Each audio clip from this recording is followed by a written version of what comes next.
Assalamualaikum warahmatullahi wabarakatuh. Waalaikumsalam. Alhamdulillahirabbil alamin wassalatu wassalamu ala asrofil anbiya'i wal mursalin wa ala alihi washabbihi ajmain. Pertama-tama marilah kita panjatkan puji dan syukur kehadirat Allah yang Maha Kuasa karena pada hari ini kita diberi nikmat sehat. Yang kedua, kami ucapkan terima kasih banyak pada teman-teman, pada rekan-rekan yang mau menghadiri kegiatan kami, yaitu kegiatan diseminasi budaya positif. Ini merupakan bagian dari kegiatan pendidikan guru penggerak. Apa yang saya sampaikan ini semoga saja bermanfaat, terutamanya bagi saya. Biasanya kan ada pepatah mengatakan gini ya, sesuatu yang disebarkan itu, ilmu itu emang ada kadaluarsanya. Tapi ilmu itu ketika kita sebarkan itu akan menambah kurang lebih 80% bagi yang menyebarkan. Jadi semoga saja ilmu ini bermanfaat bagi saya dan Bapak Ibu semua. Biar katakan mungkin kita mulai dari apa itu namanya SBK dulu yang dipimpin salah satu dari Bapak Ibu. Mohon Bu Anita.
Terima kasih Bapak Ibu, semoga acara hari ini terlaksana dengan lancar dan Pak Tri sudah tidak grogi lagi ya Pak ya.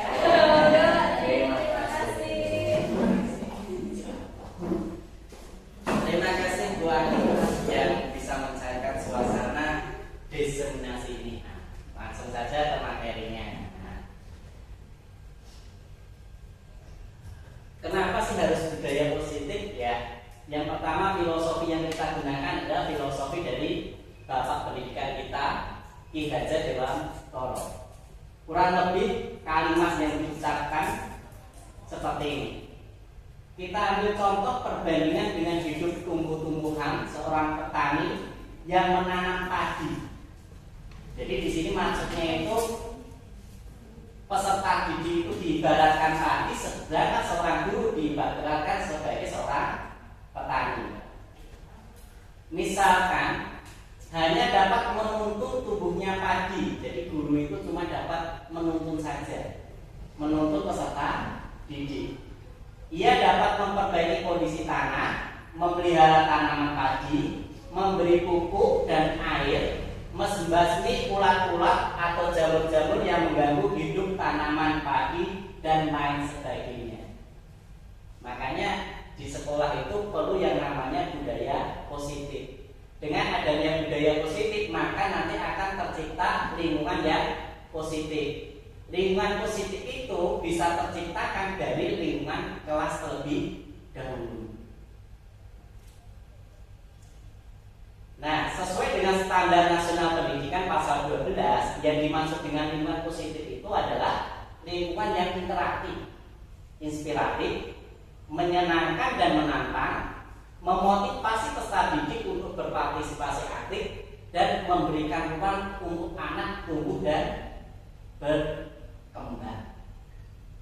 Ini sesuai dengan Standar Nasional Pendidikan pasal 12.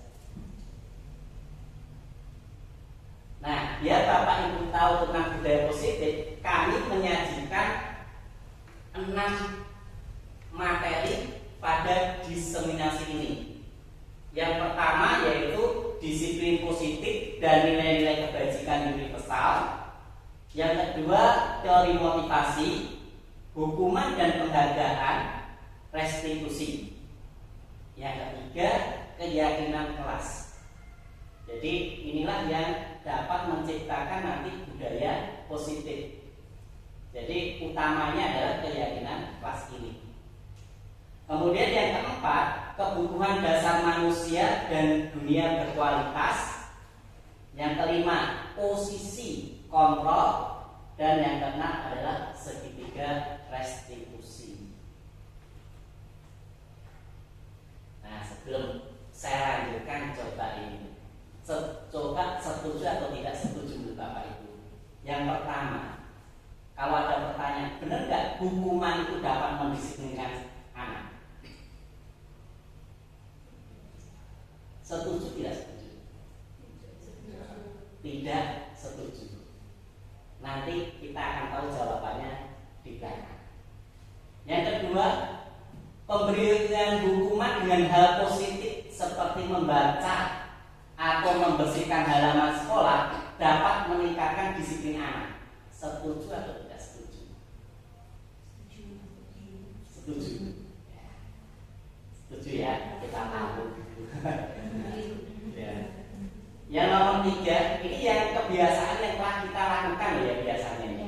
Yang ketiga, memberikan penghargaan dapat meningkatkan motivasi belajar anak. Setuju. Setuju ya. Oke. Nanti diingat-ingat pertanyaan ini, nanti baru kita refleksikan kira-kira jawabannya sesuai dengan teorinya enggak gitu ya. Oke. Oke, kita langsung masuk ke materi yang pertama, yaitu disiplin positif dan nilai-nilai kebajikan universal. Ini ada kegiatannya. Kegiatan yang pertama ini genggaman tangan ya. Coba nih, coba misalkan Bapak Ibu saya anggap A dan B. Yang satu menggenggam tangan, yang satu membujuknya.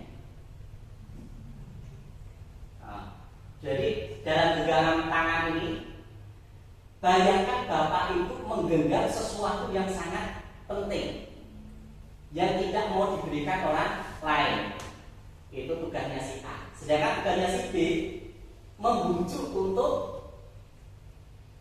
apa itu namanya?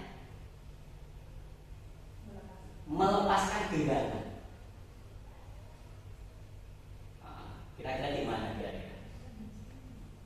Mau nggak kalau ini misalnya jangan pegang, saya yang jadi B-nya. Nah, coba Bu, tolong dong dibuka tangannya pakai apa? Nanti tak berikan ini, berikan rumah, berikan tanah. Misalkan nih, misalkan. Dibuka nggak? Dibuka nggak? Genggaman tangan jenengan.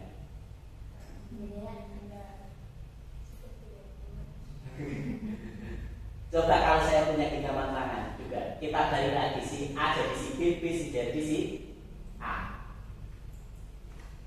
Pasti jawabannya yang pertama, baik A maupun B, pasti jawabannya bisa membuka, bisa tidak. Tapi satu yang jawabannya sama. Siapa mengontrol untuk membuka tadi? Jawabannya adalah diri sendiri.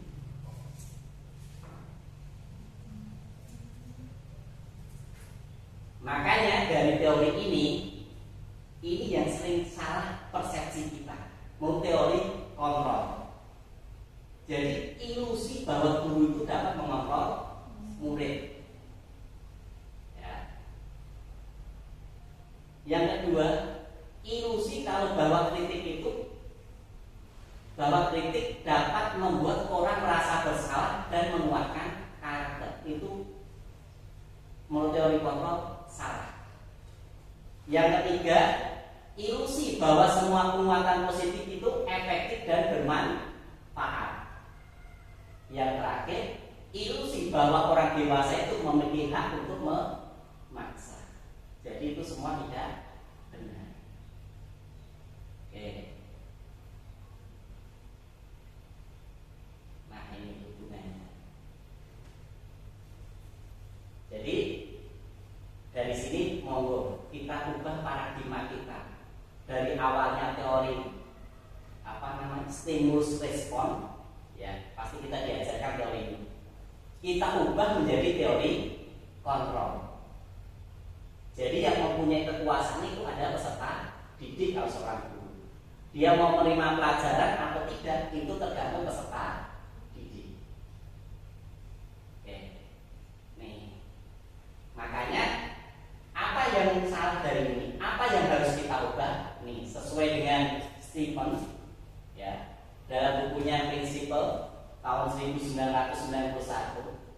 Nih, bila kita ingin membuat kemajuan perlahan, sedikit-sedikit ubahlah sikap atau perilaku Anda. Jadi mengubah perilaku itu artinya perubahannya cuma sedikit. Nah, kalau ingin perubahannya besar, apa yang harus dilakukan? Kita lihat lagi. Namun, bila kita ingin memperbaiki cara-cara utama kita, maka kita perlu mengubah kerangka acuan kita. Ubahlah bagaimana Anda melihat dunia, bagaimana Anda berpikir tentang manusia. Ubahlah paradigma Anda, skema pemahaman dan penjelasan aspek-aspek tertentu tentang realitas. Maka yang diubah itu paradigma kita tadi, yang awalnya stimulus kontrol, yaitu stimulus respon menjadi teori kontrol. Nah, ini perbedaan antara stimulus respon sama teori kontrol. Stimulus respon itu menganggap realitanya kita itu sama. Kalau teori kontrol, realitasnya kita itu berbeda. Sering kita menganggap anak itu baik pintar atau bodoh dianggapnya sama. Pada kenyataannya itu berbeda. Kemudian stimulus respon, semua orang melihat hal yang sama. Kalau teori kontrol, setiap orang memiliki gambaran yang berbeda. Yang ketiga, stimulus respon mencoba mengubah orang agar berpandangan sama dengan kita. Kalau teori kontrol, kita berusaha memahami pandangan orang lain tentang dunia. Yang keempat, stimulus respon, perilaku buruk dilihat sebagai suatu kesalahan. Kalau teori kontrol, semua perilaku itu memiliki tujuan. Stimulus respon mengatakan orang lain bisa mengontrol kita. Kalau teori kontrol, hanya Anda yang bisa mengontrol Anda. Jadi diri sendiri yang bisa mengontrol. Selanjutnya, stimulus respon mengatakan pemaksaan ada pada saat rujukan gagal. Ini emang masih sering saya lakukan juga. Jadi kalau rujukan tidak mempan, baru kita paksa. Kalau teori kontrol, kolaborasi dan konsensus menciptakan pilihan-pilihan baru. Yang terakhir, stimulus respon, model berpikirnya itu kalah menang. Kalau teori kontrol,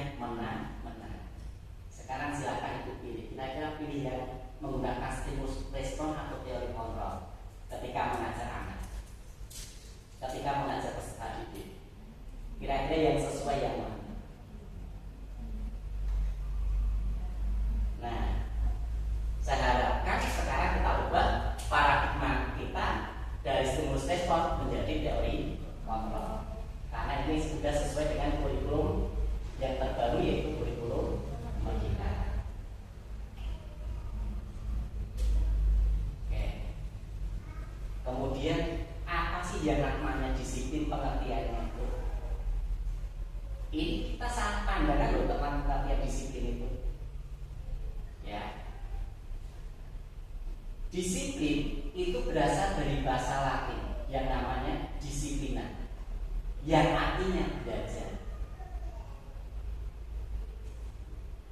Jadi kalau ingin mengetahui arti disiplin, maka Bapak Ibu coba jadi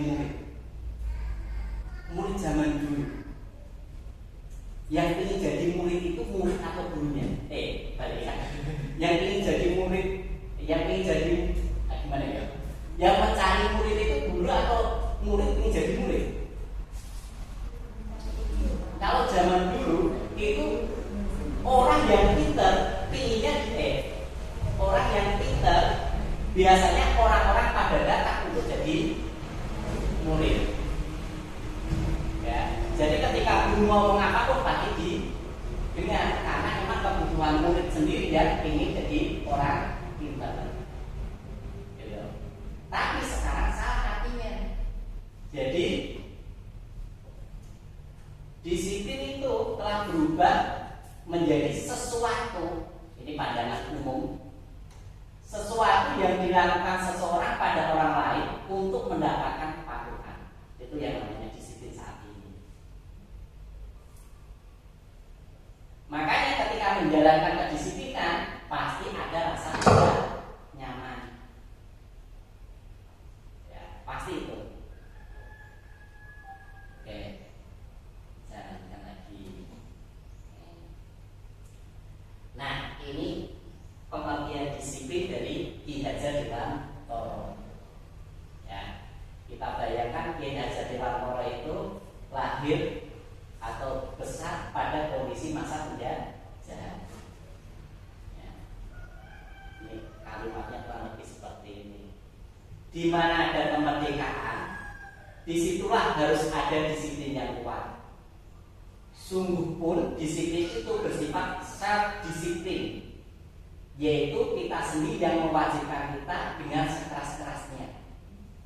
Tetapi itu sama saja, sebab jikalau kita tidak cakap melakukan self-disiplin, wajiblah penguasaan lain mendisiplinkan diri kita. Dan peraturan demikian itulah harus ada di dalam suasana yang merdeka. Jadi maksud Ki Hajar Dewantara itu, disiplin itu harus tumbuh dari peserta didik.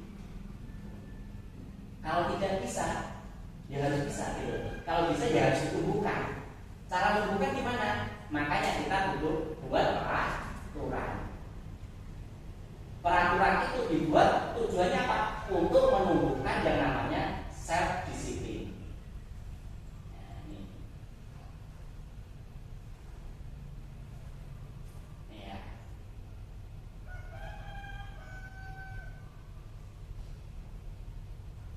Ini biasa jawabannya gini. Ini biar bisa menjawab yang namanya self disiplin itu ketika saya kasih pertanyaan.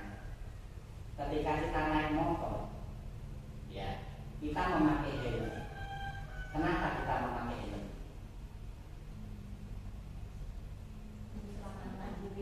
Nah, itulah yang disebut dengan self disiplin itu seperti itu. Bukan jawabannya karena ingin ditilang. Kok kan gitu? Wah. Dan kalau jawabannya itu takut ditilang, itu namanya bukan self disiplin. Ya itu loh. Nah tadi apa tadi jawabannya tadi? Untuk keamanan, keselamatan, untuk keselamatan. Nah jadi self disiplin itu tumbuh karena apa? Adanya nilai-nilai kebajikan universal. Seperti tadi ingin selamat. Semua orang baik agamanya beda, itu pasti selamat itu mesti diutamakan, gitu loh. Nah, di sini kalau sebagai peserta didik, ya konteksnya itu adalah pendidikan. Yang namanya nilai kebajikan universal yang harus kita yakini itu adalah profil pelajar Pancasila. Profil pelajar Pancasila yang pertama beriman, bertakwa pada Tuhan Yang Maha Esa dan berakhlak mulia. Yang kedua mandiri. Ketiga bernalar kritis, berkebinekaan global.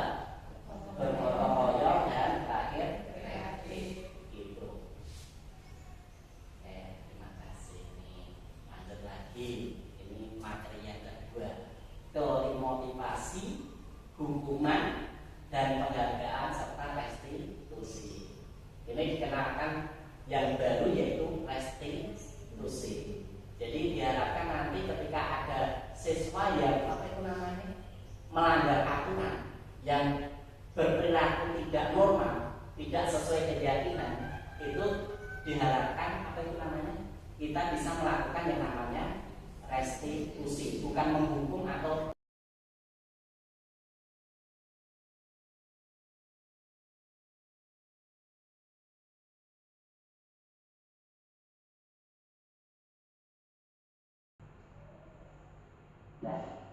oke.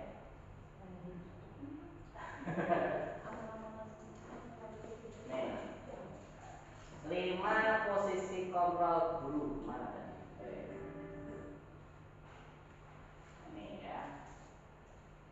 Jadi ketika guru itu menghadapi siswa yang berperilaku menyimpang, cenderung bisa kita kelompokkan menjadi 5 posisi ini. Posisi yang paling rendah yaitu posisi penghukum. Posisi kedua, membuat rasa bersalah. Berarti negur malah muridnya ben rasane salah kalau melanggar. Kemudian sebagai teman, pemantau, dan yang terakhir adalah sebagai manajer. Ini kalau saya jelaskan ini terlalu panjang, langsung ke contohnya. Contoh gimana sih guru sebagai penghukum itu seperti apa, pembuat bersalah seperti apa, dan sebagai manajer seperti apa. Nah, ketika belajar ini diharapkan guru nanti bisa meningkat dari awalnya dari penghukum, meningkat menjadi pembuat rasa bersalah, meningkat lagi jadi teman, meningkat lagi jadi pemantau, yang terakhir adalah sebagai manajer. Idealnya adalah sebagai manajer.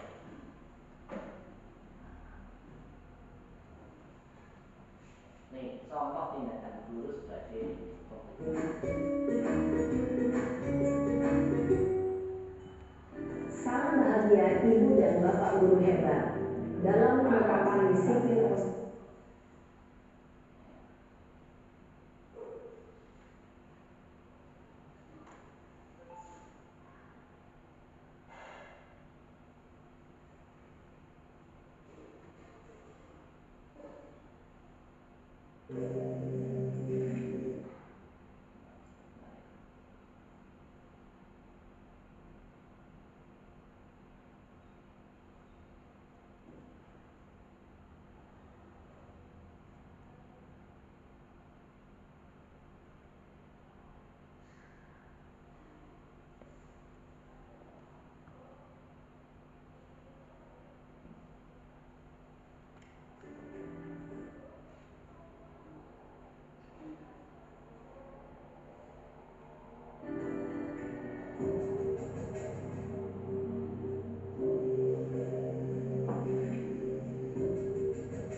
Selamat pagi, Bu. Selalu terlambat. Kamu deh pasti terlambat. Maaf, Bu. Saya Apa? Apa coba? Alasan kamu apa lagi? Kapan sih kamu tidak terlambat? Malas sekali ya kamu jadi anak. saya Dasar pemalas. Gak kapok-kapok sih kamu. Sudah berapa kali terlambat? Sana, kamu keliling lapangan basket 2 kali. kenapa saya harus keliling lapangan basket, Bu? Kenapa? Kamu melawan ibu. Berani-beraninya jawab. Sudah terlambat, masih berani jawab pula. Sekarang, keliling lapangan basket 5 kali sekalian. Biar kapok. Cepat. Pergi sana ke lapangan basket. Posisi penghukum biasanya berbicara dengan nada tinggi, menghardik, menunjuk-nunjuk, menyakiti, dan menyindir. Hukuman bisa berupa fisik maupun psikis. Ibu dan Bapak guru hebat, dampak yang terjadi pada murid ketika guru berada pada posisi penghukum adalah murid cenderung akan memberontak, bahkan menyimpan dendam.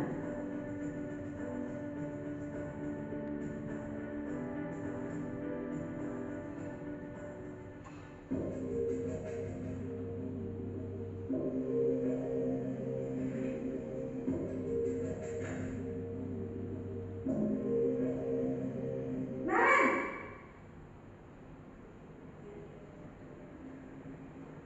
Selamat pagi, Bu. Naren, kamu kenapa terlambat lagi, nak? Ya Tuhan, Naren, kamu senang ya bikin ibu susah ya? Kalau kamu terlambat lagi, nanti ibu yang ditegur bapak kepala sekolah, nak. Disangka ibu tidak bisa membina kamu. Duh, gimana ini? Maaf, Bu. Duh, Gusti Naren, kamu suka ya kalau ibu ditegur bapak kepala sekolah? Terus, sekarang ibu harus tulis apa yang di buku absen? Ini kamu sudah sering terlambat loh. Ibu harus apa coba? Maaf, Bu. Maaf sekali. Ya sudah, lain kali jangan bikin ibu susah lagi ya, nak ya. Ibu tidak akan kuat lagi kalau kamu begini terus. Bisa jantungan kalau ibu ditegur bapak kepala sekolah.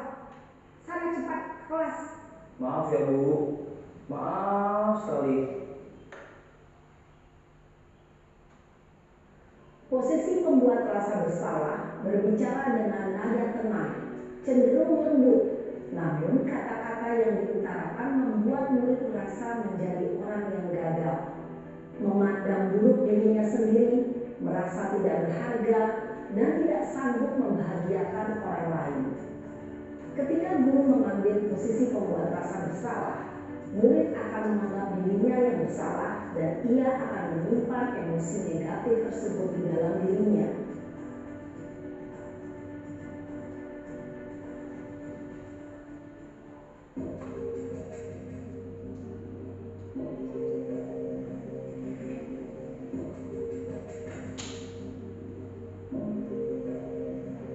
Naren,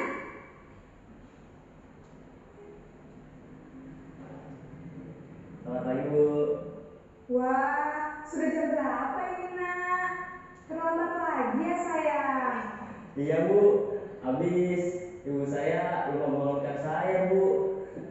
Kamu malah menyalahkan ibu kamu. Kamu bukannya anak yang larinya paling kencang. Kok terlambat sih? Iya, Bu. Saya memang terlambat bangun tadi.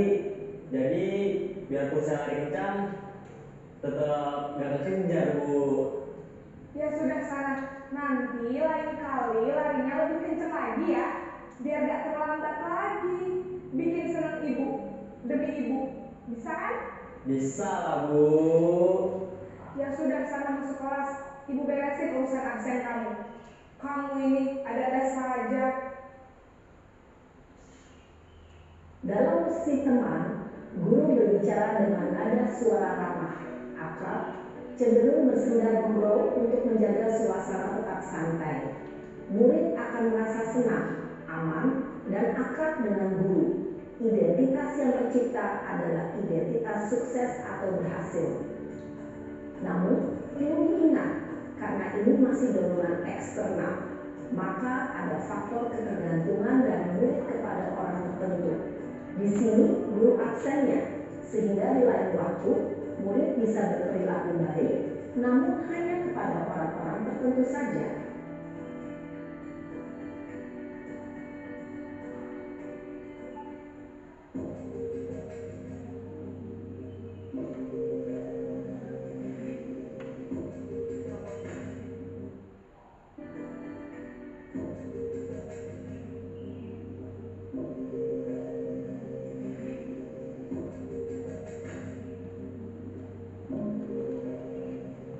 Naren, Ya. Itu ya, baru sampai 3 tadi kalau nggak salah. Bagi teman-teman.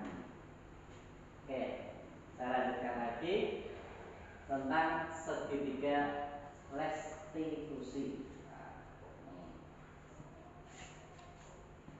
Ini sebenarnya pelajarannya itu lebih cenderung ke guru TP. Tapi kalau guru kelas itu kan harus menguasai semuanya. Ya. Nih. Jadi segitiga restitusi ini untuk biasanya tugasnya juga ketika ada anak yang bersalah, berbuat kesalahan itu kan biasanya dipanggil. Nah, guru yang baik itu adalah guru yang bisa melakukan model ini loh ya, melakukan restitusi yang terdiri dari 3 tahap. Tahap yang pertama, stabilkan identitasnya dulu. Setelah stabil emosinya, baru kita lanjutkan kepada validasi tindakan. Tindakan itu apa salah atau benar. Nah, kemudian yang terakhir baru kita perbaiki dengan cara menanyakan keyakinan. Nah, biasanya untuk menstabilkan identitas, kalimat yang sering digunakan seperti ini. Setiap orang pasti pernah melakukan. Atau kalau enggak, kamu bukan satu-satunya yang pernah melakukan kesalahan tersebut. Itu tujuannya biar emosi si anak tersebut itu lebih stabil, karena kelihatannya ada yang membeda. Nah, setelah stabil, maka kita lanjutkan ke validasi tindakan yang salah. Kalimatnya yang biasa kita lakukan adalah, kamu tentu punya alasan mengapa melakukan itu. Atau kalau enggak, adakah cara yang lebih efektif untuk mendapatkan apa yang kamu lakukan? Dilanjutkan lagi dengan menanyakan keyakinan yang telah dibuat yang tadi. Keyakinan kelas apa yang telah disepakati tadi. Jadi untuk melakukan restitusi itu harus membuat keyakinan kelas terlebih dahulu. Nah, biar lebih jelas, nih terakhir nih videonya. Ini contoh kegiatan restitusi. Siang Sarah. Siap Pak. Sudah lama gak ketemu Sarah? Kenapa hari ini ada di sini? Kesel Pak, kesel banget. Masa aku dikatain tukang fitnah Pak? Ya aku marah lah. Aku balik katain Eka di depan kelas. Kesel banget. Oh begitu. Ya pasti kamu marah dan kesal. Bapak juga akan marah apabila ada yang menuduh Bapak seperti itu. Kemudian pada saat itu kamu mau melakukan apa? Ya saya langsung ngatain Eka lah Pak. Kesel banget. Saya bentak-bentak dia depan teman-teman lain. Oh begitu. Pasti kamu melakukan seperti itu karena suatu alasan tertentu kan? Iyalah, masa saya diam saja Pak? Ya saya bela diri lah. Masa saya dituduh tukang fitnah? Ya wajar lah. Mempertahankan harga diri itu sesuatu yang penting buat kamu. Untung kamu tidak berpikir gagal lagi. Hanya membentak-bentak. Iya Pak. Untung saya masih bersabar dan hanya membentak saja. Sudah gemes padahal, saya pasti bela diri lah. Ya pasti ya. Tapi kamu memilih untuk tetap bertahan dan bersabar.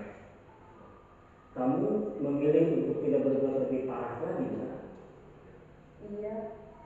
Nah, sekarang coba kita lihat lagi tindakan kamu yang bentak-bentak Eka di kelas. Tindakan kamu itu kira-kira sesuai dengan keyakinan kelas atau prinsip kamu tidak? Enggak lah Pak.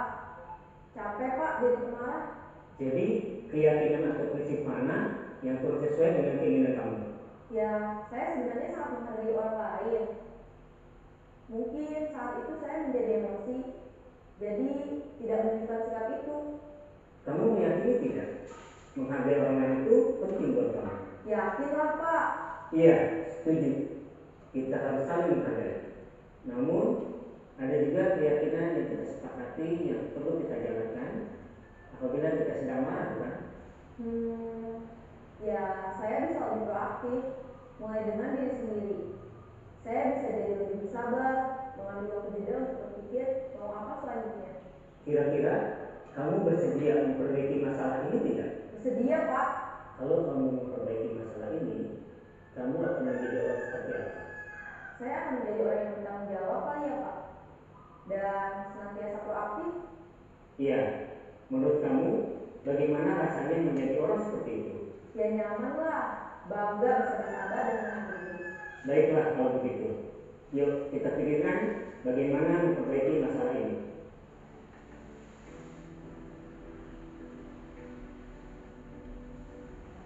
Nah, itu ya kira-kira cara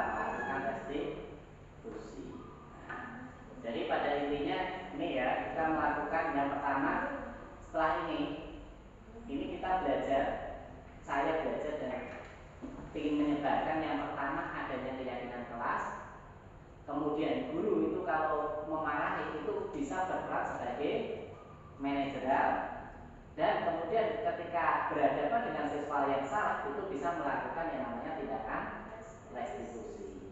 Kurang lebih seperti itu.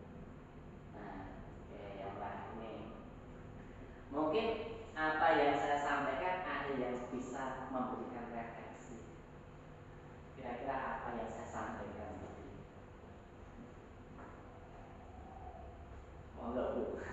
Kira-kira apa? Ada yang jadi pertanyaan tidak? Oke, terima kasih kalau tidak ada. Senang saya. Oke, jadi untuk kali ini, untuk diseminasi saya tutup ya. Terima kasih banyak atas kehadiran Bapak Ibu dan terutama Bu Kepala yang telah memberikan ruang dan tempat untuk saya melakukan diseminasi. Ya, itu. Oke, terima kasih banyak. Wassalamualaikum warahmatullahi wabarakatuh.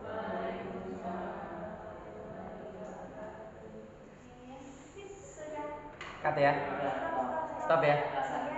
Ben saja, Pak. Oh, ben saja.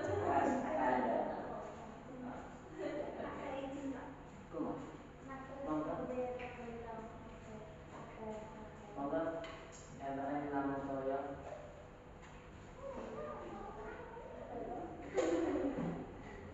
Idealnya seperti itu, tapi saya lebih condong ke mendukung konsekuensi. Iya. Mau nangis bingung lah itu aku. Berarti kalau kan puluhan dari motor itu kan yang percakapan itu yang cuma cepet nggak kok enggak dalam apa nih kali. Dan di sini betul melebu, di sini jalur gandengan ini nangis. Dia nangis anak-anak. Jadi kalau gandengan lagi. Dan itu kan memang matematika harus menonjol. Oh, jadi itu kalau pakai raja ganti matematika semangat sih gitu. Ya, yang sebenarnya caranya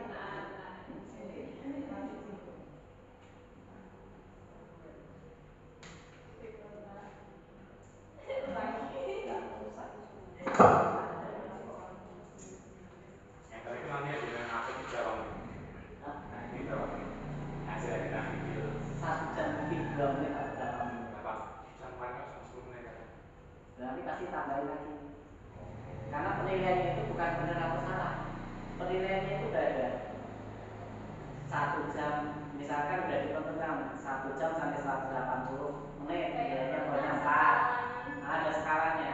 Jadi bukan skalanya itu bukan benar atau salah. Tapi waktu semakin Waktu. banyak waktu semakin banyak. Enggak. Misalnya jangan ngupload 2 jam nggak sesuai dengan standarnya, ya nilainya tidak sesuai aturan. Enaknya itu nilainya itu gini, apa itu, mengumpulkan petaka poinnya 4. Jadi cuma ada 3 kriteria atau 4 kriteria.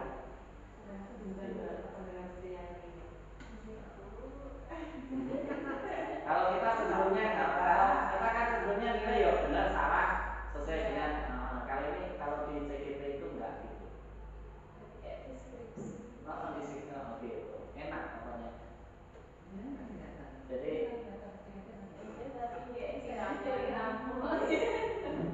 artinya ketika tahapan itu dia apa jenenge lalui semua, kita pasti kemungkinan besar pasti lulus. Gitu.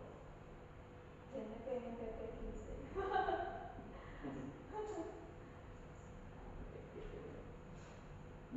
Dan misal nanti ya ada rekrutan PPG ya, terus nanti gimana Pak?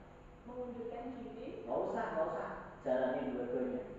Sisa jalan apa? Nah, Oke lulus, Tapi bisa mungkin aplikasi dulu. prioritaskan sering PPG. teman saya ada 3 malah. Masya Allah. Ya, meteng, KPL, pas program UI, Ya. melu grup penggerak, melu PPG. Lulus. Mungkin lulus. Nah, saya nggak tahu pokoknya ini udah jalan gitu. Anaknya yang pertama udah lahir. Gitu. Dari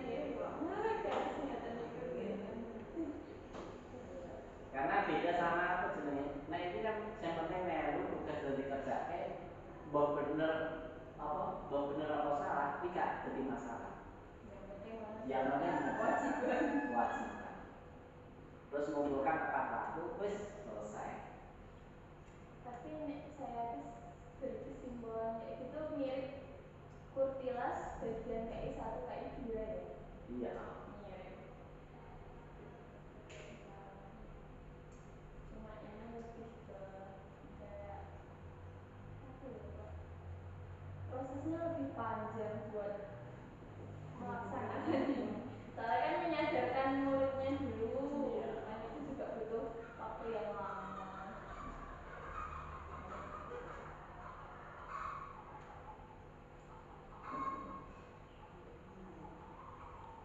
Tuh. Enaknya itu bisa copy paste. Copy paste tapi nek gak tahu nih. Tetap harus dikaji ulang lagi Pak. Maksudnya misal kata-katanya kan juga harus diubah dengan kata kita sendiri Pak. Iya.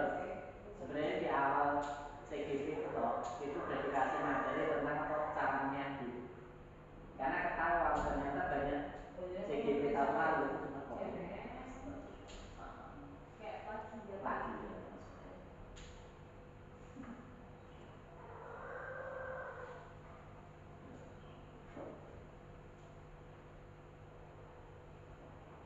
Jadi secara dalam tugas memang pakai program dulu enggak, tapi dari segi beban lebih susah PLTG ya menurut saya. Kudu lulus ujian gitu. Jadi yang waktunya juga kok maksudnya nek anu tetap PPG gitu Pak. Iya.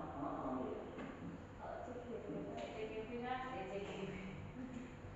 PPG kan misalnya duit. Mana urusan itu rumit kan? Rumit. Kalau Yang penting kan jenjang kan gitu toh ini. harus Rumit diusahakan. sulit kan nggak gampang lagi mbak. Rumit sulit, itu nggak usah dipersulit. Orang tua bilang gitu lah.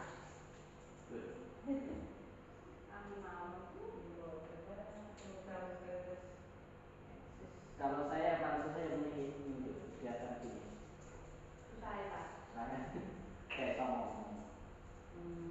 Bapak itu kayak kamu saya ya Bapak. Terus kalau yang lainnya kan bisa copy paste nanti di gunakan para fase terus berubah. Soalnya Hah? parah tinggal kopas-kopas. Copy paste aku copy paste. Kebanyakan konsep-konsep itu kan niatnya mau golek duit. Itu dapat sama. Dapat sama. 200. Kalau kakak itu hampir dapat 400. Kalau karya berapa Pak? 7 kali. Dalam sama waktu itu 7 kali karya. Berarti 7 per 4. Ya itu jangka waktunya sampai berapa bulan? Hasilnya 6 bulan. Kalau nggak maksudnya kalau nggak ada premi loh, hasilnya 6 bulan. Berarti yang dulu itu 3 bulan on, 3 bulan off, kemudian 3 bulan yang terakhir itu kan? Iya, pasti ada off-nya. Kalau nggak 6 bulan itu pasti ada off ya. Tapi kalau nggak ada off-nya pasti 6 bulan efektifnya. Efektifnya. Saya udah dapat 30%. Berapa bulan Pak? Saya dari udah 2 bulan. Lebih ya Pak. Lebih lah. Dengan lokasinya pertama dari Monica kan pun sudah. Kalau terakhir, terakhir. Jadi kegiatan terakhir saya itu bulan Juni. Gitu. Juni 2022 ini. Rongel perlu itu pertama nih, maksudnya. Oh Juni rampung. 4 bulan ya Mbak ya? Iya. Iya. Setiap lokasi itu 400-an. Lumayan loh. Di sana kasih makan. Terus di sana itu penanya selama ini loh. Selama ini aku kesana loh. Di pena, aku ngomong toh. Karena sistemnya kan sistem diskusi. Menurut kok kontrolnya ya berjaga. Oh. Gitu. Maksudnya Selama ini bukan pikiranku pribadi bukan. Jadi ini kontrolnya. Berarti sebutannya untuk konco sing penak-penak. Oh ya, Di sini. kayak baru Mbak Intan Wah, Iya, itu kaku aktif loh. banget itu. Ikut apa-apa itu. Itu aktif banget, nah ini sini enggak, semuanya melu. Kita gabung. Setelah gabung, buka serami kok bener. Kita seneng ya. Oh, itu seneng terus ada ikan. Sampeyan nang buku ya.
Assalamualaikum warahmatullahi wabarakatuh.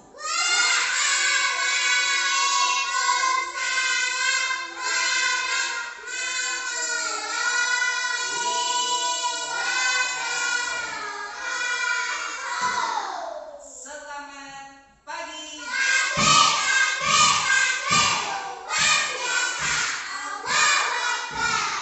Gimana kabarnya hari ini? Pak Kurak saya dulu. Sampai mengingat nama kamu. Boleh. Muhammad Irfansyah. Sini. Ya dari depan dulu sini. Ya, dari sini loh, gitu ya. Saya waktu nggak ingat nanti. Ya, dari sini ya. Dari siapa ya, wes? Dari Sahira aja dulu. Sahira, tolong nanti ketika Pak Guru panggil namanya, bilang hadir. Jangan bilang hilang. Karena sekarang banyak apa? Tentu kamu lagi dijabai Allah gimana? Oke, lanjut. Sahira. Mela. Oke. Aura. Ya. Arjuna. Ya. Ervan.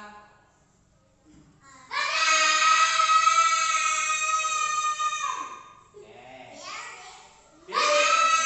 Empon.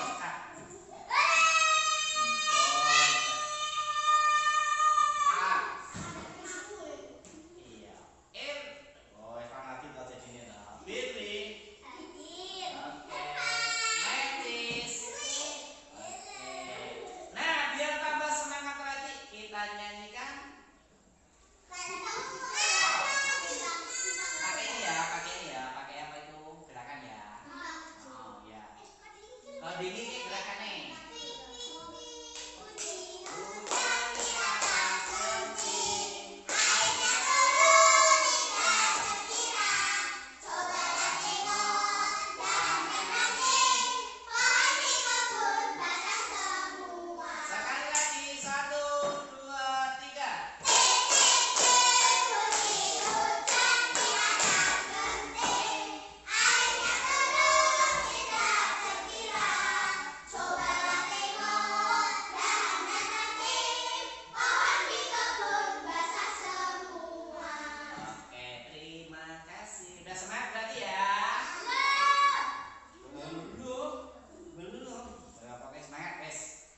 kita buat sama-sama. Jadi Pak Guru kasih kesempatan kalian